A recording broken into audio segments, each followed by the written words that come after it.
নিজেকে অনেক অপরাধী মনে হচ্ছে। আজকে একটা বড় ধরনের দুর্ঘটনা ঘটে গেল আমাদের সাথে, যদিও আফসোস করাটা ঠিক না। হ্যালো ভিউয়ার্স, আসসালামু আলাইকুম। তো সকালবেলা ঘুম থেকে উঠেই দেখি একটা গরু হচ্ছে আমাদের বাইরে, আর ছাগলটা বের হয়ে আছে বাইরে। বুঝলাম না, এরকম অবস্থা দেখেই গরুর হচ্ছে এই তো গোয়ালের মধ্যে আর কি গেলাম, তো গিয়ে দেখি ওখানে আর একটা গরু হচ্ছে আমাদের বাধাই আছে এবং দাঁড়াই আছে। তো আগের মতোই স্বাভাবিকভাবে হচ্ছে এই তো এই গরু ছাগলগুলো বাইরে বের করে রেখে দিলাম। এই কাজগুলো হচ্ছে হালিমাসিয়ে করে অবশ্য। তো হালিমাসি যেহেতু নাই, আমি আজকে গেদুবুকে হচ্ছে ডাকলাম। গেদুবু আবার একটু লেট করে আসতেছিল, তাই হচ্ছে আমি আবার গরুটাকে বাইরে বের করলাম। যেহেতু হচ্ছে বাইরে এসে হচ্ছে দাঁড়ায় ছিল, আবার দেখা যাচ্ছে যে এটা ওটা নষ্ট করতে পারে, তাই আবার আমি হচ্ছে একটা লাঠি নিয়ে এই গরুটাকে বাইরে বেঁধে দিলাম। ছাগলটাকে হচ্ছে একটু গলার দড়িটা ছেড়ে দিলাম, আর এই দিক দিয়ে হাত মুখ ধুয়ে এই তো হচ্ছে বাঁধাকপিটা কাটতে বসলাম। তো আজকে বাঁধাকপি, আলু আর বেগুন একসঙ্গে হচ্ছে রান্না করব। বরাবরই কিন্তু এইভাবে সবজিটা আমি রান্না করে খাই, এর আগেও খেয়েছি, অনেক রেসিপি দেওয়া আছে।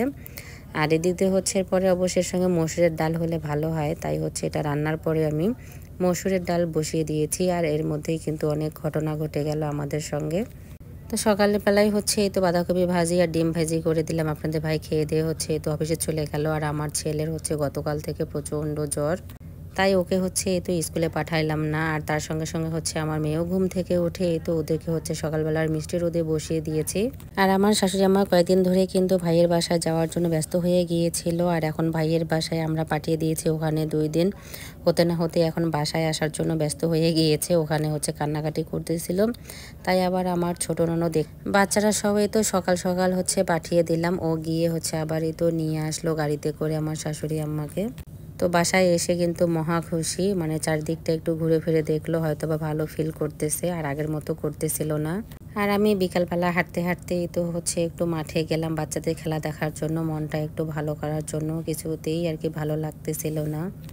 জানি না আল্লাহ আর হচ্ছে কত পরীক্ষা নেবে আমাদের। যাই হোক, পরীক্ষা দেয়া মনে হয় শেষ নাই আমাদের জীবনে। একটার পরে একটা কঠিন কঠিন পরীক্ষাগুলো আমরা দিতেই আসি, তারপরেও হচ্ছে শেষ হচ্ছে না। আল্লাহ ধৈর্য ধরার শক্তি দেখ আমাদেরকে, আমার পরিবারকে। রাতের জন্য হয়তো ডিম আলুর ডাল রান্না করব, বাচ্চাদের প্রিয় আর কি, সব বাচ্চাদের প্রিয় এই ডাল আর হচ্ছে ডিম। তো এদিক দিয়ে হচ্ছে হেল্প করতেছিল আমার মেয়ে, আর তার সঙ্গে হচ্ছে আমার ছোট ননদের ছেলে।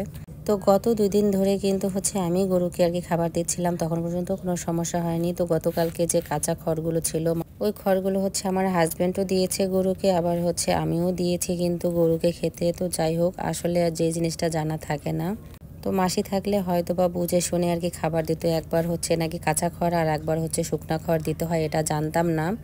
তো আমরা 3 বারই কিন্তু কাঁচা খড় দিয়েছি। আর এই দিক দিয়ে হচ্ছে তো গরুর ডিসেন্টারি হয়ে গেছে, একটু ট্রিটমেন্ট করারও আমরা সময় পেলাম না। যাই হোক, ওষুধ নিয়ে আসছি, বাট হচ্ছে খাওয়ানো কিছুক্ষণ পরেই হচ্ছে মারা গেল, বেশি সময়ও ছিল না। আর আমার ছেলেরও অনেক জ্বর, সবাই একটু দোয়া করবেন আমার ছেলের জন্য। আল্লাহ হাফেজ।